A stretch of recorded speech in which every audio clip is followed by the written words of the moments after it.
بسم اللہ الرحمن الرحیم۔ السلام علیکم، امید ہے کہ آپ خیریت سے ہوں گے۔ ہماری دعا بھی ہے کہ اللہ کریم آپ کو سدا عافیت کے سائے میں رکھے۔ دوستو، 21ویں صدی کے اس ترقی یافتہ دور میں بھی جہاں کائنات کو تسخیر کیا جا رہا ہے، دنیا چاند پر جا پہنچی ہے اور سائنس اور ٹیکنالوجی کا استعمال عام ہو چکا ہے، وہیں ہمارے ارد گرد ایسے لوگ بھی موجود ہیں جنہیں زندگی کی بنیادی ضروریات بھی میسر نہیں ہیں، جنہیں ٹھیک طریقے سے روز 2 وقت کی روٹی بھی نہیں مل پاتی، جہاں امیر شخص تو امیر تر ہوتا جا رہا ہے اور غریب ترین۔ اگر ہم معاشرے میں اپنے ارد گرد نگاہ دوڑائیں تو ہر دوسرا اور تیسرا گھر ہمیں معاشی تنگی کا شکار نظر آتا ہے، ہر دوسرا شخص بے روزگاری کا رونا روتا پایا جاتا ہے، اور یہی معاشی تنگی بعض اوقات گھریلو ناچاکیوں کا سبب بھی بنتی ہے اور رشتوں میں دوری اور دلوں میں کشیدگی کا باعث بھی بنتی ہے، اور یہی گھریلو ناچاکیاں پھر آگے جا کر کئی گھروں میں طلاق کا سبب بھی بن جاتی، یا کہیں کوئی مجبور باپ اپنی ہی اولاد کو اپنے ہاتھوں مار دیتا ہے۔ انہی معاشی مسائل کے سبب کئی لڑکیاں باپ کی دہلیز پر شادی کی آس لیے بوڑھی ہو جاتی، کیونکہ ان کے ماں باپ ان کے لیے خاطر خواہ جہیز جمع نہیں کر پاتے۔ آخر ان مسائل کا سد باب کس طرح کیا جائے؟ تو دوستو، آج کی اس ویڈیو میں سورہ کہف کا ایک ایسا عمل آپ دوستوں کے ساتھ شیئر کر رہے ہیں کہ اس عمل کو ہزاروں نامرادوں اور نہ ٹلنے والی پریشانیوں میں گھرے افراد نے جب اپنایا تو وہ اپنی مراد پا گئے۔ لوگ اس عمل کی برکت سے ایسے آسودہ ہوئے جیسے ان پر کبھی پریشانیاں آئی ہی نہ تھی۔ نہ کوئی مشکل وظیفہ ہے، نہ کوئی چلہ، صرف سورہ کہف کی 10 آیات میں دکھ دور، خوشحالی بھرپور، آپ اور اپنی نسلوں کے لیے سدا رحمت، برکت، رزق کی فراوانی، جادو جنات سے نجات پانا چاہتے ہیں تو آئیے آج ہی سے آپ اس سورہ کہف کو شروع کر دیجئے، انشاءاللہ اللہ کریم آپ کی نسلوں کو سنوار دے۔ دوستو، سورہ کہف قرآن کریم کی ایک عظیم سورت مبارک ہے جسے اللہ کے رسول صلی اللہ علیہ وآلہ وسلم نے پڑھنے کی ترغیب کئی بار فرمائی۔ سورہ کہف 4 قصوں پر مشتمل جو بڑے ہی قابل عبرت اور نصیحت سے آموز ہیں۔ ان میں سے ہر ایک قصوں میں ان فتنوں سے حفاظت اور بچاؤ کا طریقہ بھی موجود ہے جن فتنوں میں بہت سارے لوگ آج مبتلا نظر آتے ہیں۔ اس صورت میں سب سے پہلے دین و ایمان میں پیش آنے والے فتنے کا ذکر آتا ہے۔ وہ اس طرح کہ ایک ظالم اور جابر بادشاہ تھا جو اپنی قوم کو غیر اللہ کی عبادت کی دعوت دیا کرتا تھا، لیکن کچھ نوجوان جو اللہ پر ایمان رکھنے والے اور عقیدہ توحید پر قائم تھے، وہ اس بادشاہ کی دعوت کے خلاف اٹھ کھڑے ہوئے اور انہوں نے توحید و حق کی آواز بلند کی۔ اس سلسلے میں انہوں نے اللہ سے دعا کی اور اپنے دین و ایمان کی حفاظت کے لیے اللہ کی پناہ طلب کی، تو اللہ نے ان کو پناہ دی اور وہ غار میں 309 سال تک پڑے رہے۔ پھر ایک طویل عرصے کے بعد جب اللہ نے انہیں نیند سے بیدار کیا تو ماحول بدل چکا تھا، لوگ بدل چکے تھے۔ جس بستی کے لوگ شرک و بت پرستی میں ڈوبے ہوئے تھے وہ اب عقیدہ توحید کے پرستار بن گئے۔ اور سورہ کہف کا دوسرا قصہ مال کے فتنے کے بارے میں آتا ہے کہ باغ والے کا قصہ جسے اللہ نے بہت ساری نعمتوں سے نوازا تھا، اس کے پاس رزق کی فراوانی، ان سارے انعامات و اکرامات پر اللہ کا شکر ادا کرنے کے بجائے اس نے ناشکری اور ناقدری کا راستہ اختیار کرتے ہوئے یوم آخرت کا انکار کر دیا اور اپنے مال اور دولت پر ناز اور غرور کیا۔ اس ناسمجھ نے یہ گمان کر رکھا تھا کہ اللہ کے نزدیک اس کا بڑا مقام اور مرتبہ ہے، اس ہی لیے اللہ تعالیٰ نے اسے رزق کی کشادگی اور مال و دولت کی فراوانی سے نوازا ہے۔ لیکن اس کا یہ وہم اور گمان غلط تھا، بلکہ یہ سب اللہ تعالیٰ نے اسے فتنے اور آزمائش کے لیے عطا کیا ہوا تھا، کیونکہ اللہ تعالیٰ خود فرماتے ہیں کہ ہم اچھے اور برے حالات میں ڈال کر تم سب کی آزمائش کرتے ہیں۔ چنانچہ مال اور دولت پر فخر اور لوگوں کے سامنے غرور و تکبر کرنے کے نتیجے میں اللہ نے اس کے باغات کو تباہ و برباد کر دیا اور اسے لوگوں کے لیے سامان عبرت بنا دیا۔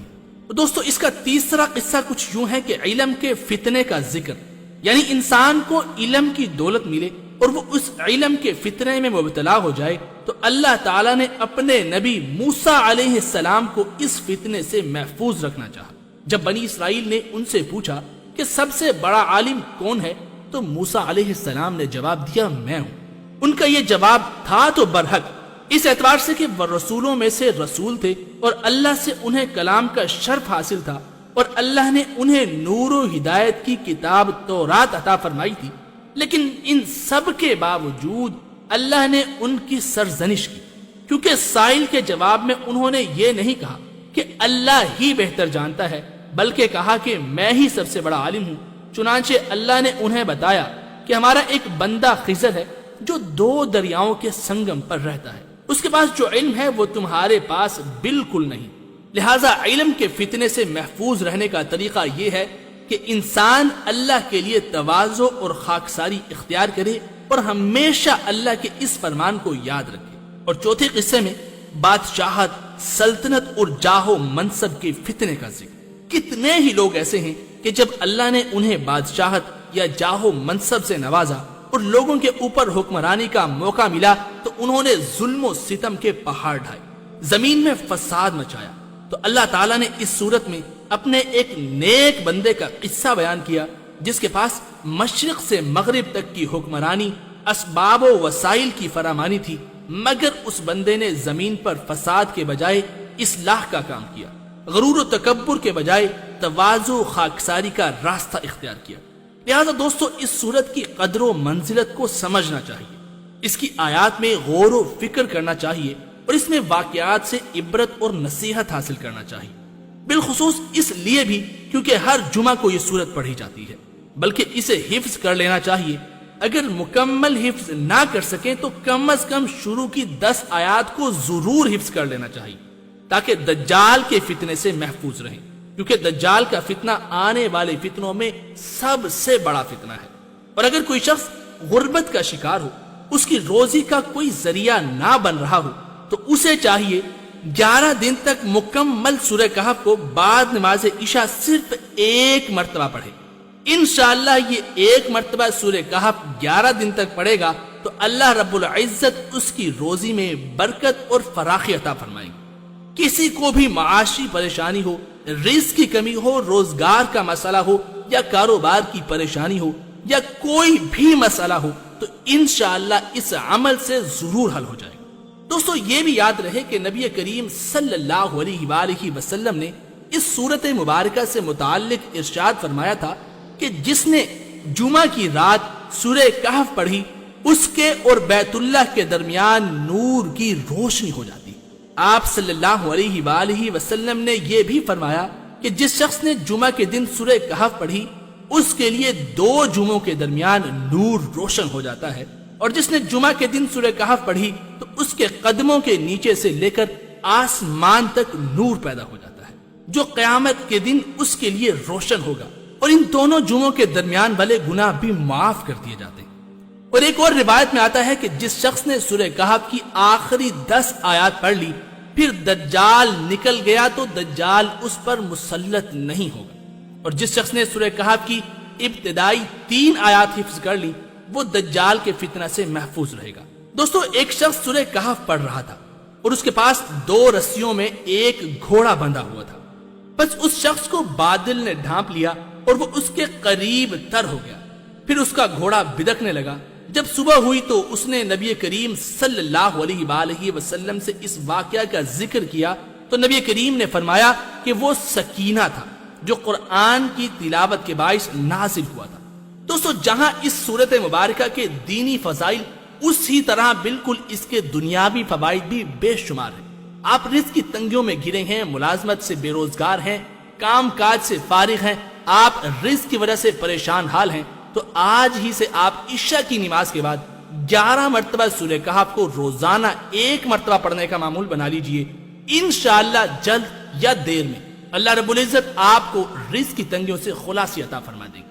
دوستو ہم امید کرتے ہیں کہ آپ کو ہماری یہ آج کی ویڈیو ضرور پسند آئی ہوگی، اور اللہ سے دعا بھی ہے کہ اللہ تعالی ہم سب کو قرآن کریم پڑھنے، سمجھنے اور اس پر عمل کرنے کی توفیق بھی عطا فرمائے، اور اس سورت مبارکہ کی برکات سے ہماری روزی میں اضافہ فرمائے۔ آمین ثم آمین۔ السلام علیکم ورحمۃ اللہ وبرکاتہ۔